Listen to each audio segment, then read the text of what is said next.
Hopefully by now, you should have been repeating some of your lessons and practicing and going over some of your technique, feeling comfortable in your body and start to feel that different things are moving and that you're feeling really good within what you're doing.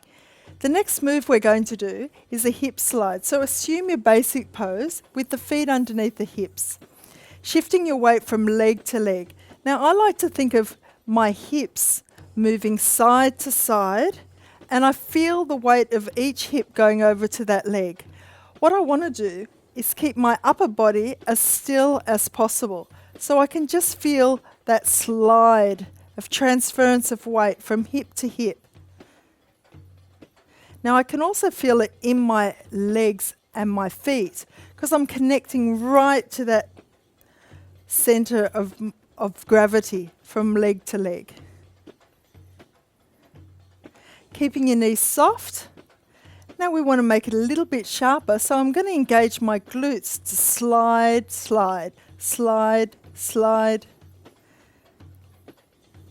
And we can take that move faster. 1, 2, 1, 2, 1, 2, 1, 2, 1, 2, 1, 2, and slow it down. And 1, 2, 1, 2, 1, 2, 1, 2, and faster. 1, 2, 1, 2, 1, 2, 1, 2.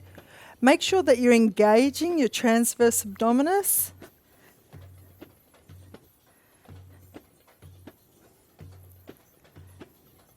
And that's the end of this lesson.